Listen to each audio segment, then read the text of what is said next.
Uma vida marcada por duas ditaduras. Essa é a história de Anita Leocádia Prestes. Filha de Olga Benário e Luiz Carlos Prestes, nasceu em uma prisão na Alemanha quando a mãe foi deportada por Getúlio Vargas e entregue aos nazistas em 1936. Quase 40 anos depois, Anita mais uma vez era vítima do autoritarismo. Devido à sua participação no Partido Comunista, em 72 foi condenada à prisão pelo regime militar e precisou se exilar na Rússia. Em entrevista exclusiva à Docton TV, ela falou sobre o período. A repressão que se abateu sobre as forças, não só de esquerda, progressistas, e muitas pessoas até que não tinham nada a ver com a história, foi uma repressão generalizada, que foi num crescendo. Né? Se temos 64 como um marco, né, que isso atravessou a vida, digamos assim, atrapalhou a vida, prejudicou a vida de muita gente, principalmente das gerações mais jovens, que tiveram até seus projetos, né, interrompidos, né? A repressão foi se acentuando e depois, em 1968, no dia 13 de dezembro, tivemos o famoso ato institucional número 13, que aí a repressão aumentou mais ainda. Então, a quantidade de gente presa, torturada, né? A tortura se instalou como um método, né, de repressão quase oficial, né, com beneplácito do governo. Agora, por sinal, alguns torturadores estão começando a relatar muita coisa que já se sabia, mas eles mesmos estão confessando, né? Então, a tortura, o assassinato, a liquidação, o desaparecimento de gente, quer dizer, foi um período muito sombrio, os anos de chumbo, como alguns denominam, né, esses anos da ditadura. Bom, eu não fui dos que sofreu mais, pelo contrário, né? Eu tive sempre muita solidariedade, eu fui condenada a 4 anos e meio de prisão, né? Mas com a ajuda dos companheiros consegui sair do Brasil, né? Não fui presa, nem torturada, nem desapareci, felizmente, né? Então, lamentavelmente, muitos companheiros, muita gente que eu conheci e outros que eu não conheci, né, passaram por torturas bárbaras, né, foram assassinados e foram, inclusive, desapareceram. Na direção do PCB, tem pelo menos 10 dirigentes desaparecidos que até hoje não se sabe qual foi o destino deles. Para Anita, o golpe militar foi uma resposta dos setores conservadores da sociedade brasileira às reformas sociais propostas por João Goulart. Ela também acredita que os movimentos de esquerda fracassaram, pois não conseguiram unir forças para dar apoio às reformas de base de Jango. Os motivos são o seguinte, que havia um avanço do movimento popular, o presidente João Goulart tinha avançado no caminho da implementação das reformas que estavam na pauta na época, que era a reforma agrária, a reforma universitária, reforma urbana, né? A questão da remessa dos lucros das empresas monopolistas estrangeiras, né, para o exterior. Então, todas essas questões estavam se avançando. E os monopólios, o grande capital nacional e internacional, não podia admitir, né, perder suas vantagens, seus benefícios, principalmente as empresas imperialistas sediadas no Brasil, que carreavam para o exterior grandes lucros, como continuam carreando hoje, maiores ainda, né?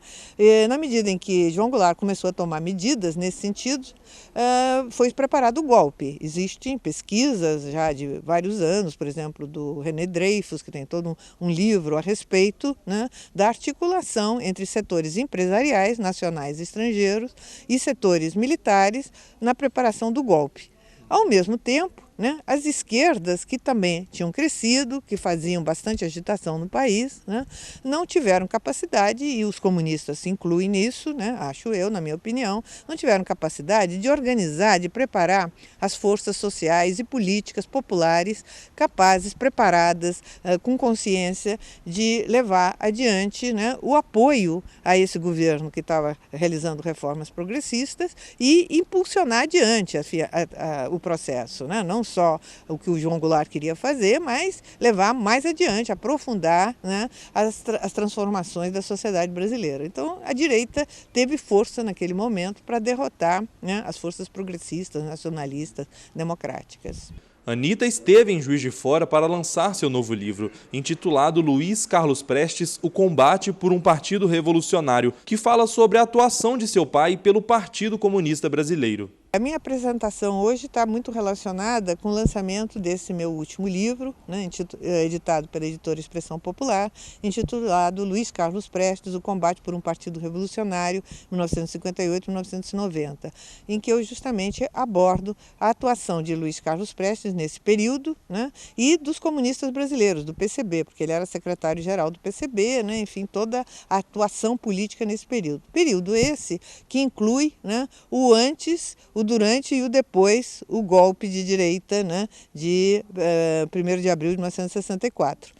Então eu faço toda uma abordagem desse período, evidentemente não é só um relato, mas é também uma análise historiográfica, na medida que eu sou historiadora, né, desse período que antecedeu o golpe de 64, as causas do golpe de 64, ou seja, da deposição, né, do presidente João Goulart e as consequências, né, para o povo brasileiro, para os comunistas brasileiros e a própria atuação do Prestes nesse período, né, que se seguiu à derrota das esquerdas, né, em abril de 1964.